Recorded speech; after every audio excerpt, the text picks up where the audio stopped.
Chapter 3 of The Great Gatsby, we finally get to meet Gatsby.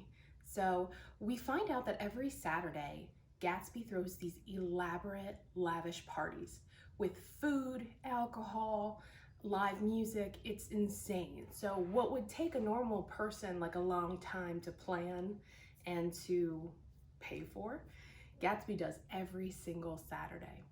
So these parties are kind of the symbol of his wealth. So you know how much money Gatsby has because he's throwing these elaborate parties weekly. Nick gets a personal invite, which we find out is not something that happens. So Nick is there for purpose. He's just not sure what. We hear more rumors about Gatsby, kind of whispers throughout the party. We hear he's a German spy. He's an Oxford graduate. He's killed a dude. So the mystery intensifies about Gatsby because we hear all these new and dangerous tales about him. Jordan and Nick go into Gatsby's library and they encounter our friend Owl Eyes. He's called Owl Eyes because of his big glasses, but what you mostly know about Owl Eyes is he's crazy, crazy drunk, like stupid, stupid drunk.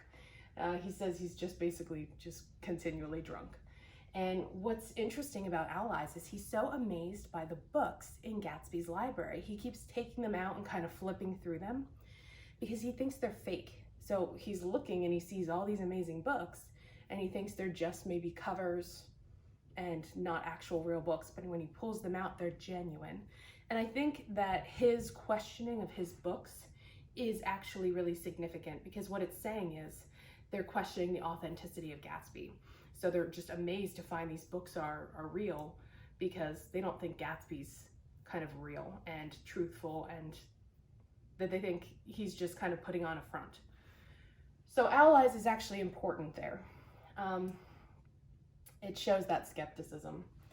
Gatsby finally emerges, although Nick doesn't know it's Gatsby and he's talking to this guy about Gatsby and then he goes, "Oh, I'm sorry, I'm like a terrible host. I'm Jay Gatsby," and you're like, oh my God. So he basically, super dreamboat, great smile, a lot of charisma, calls everybody old sport. You're gonna get tired of that, I promise you. But he's very charming, and so that's our encounter with Gatsby.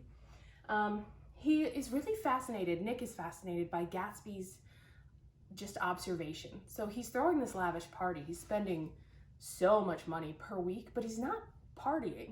He's not drunk and he's not dancing and he's just kind of watching, just serving as an observer, which is very strange for somebody who's throwing these elaborate parties.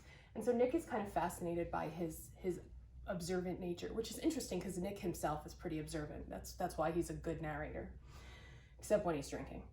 At 2 a.m., a butler takes Jordan away to meet privately with Gatsby, and we're like, ooh, what's going on there?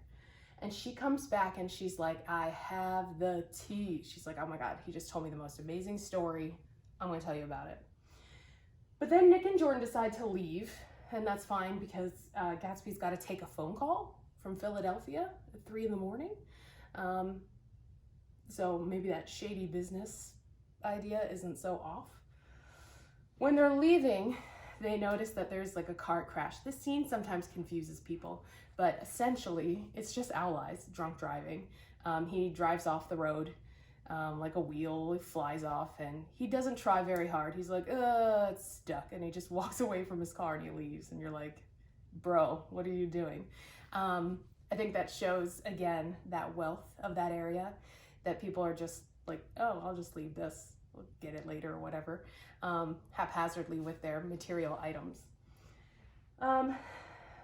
So Nick, that summer, he ends that chapter really just talking about what he's doing, because I think he wants to make sure you know he's not just attending parties, he's working.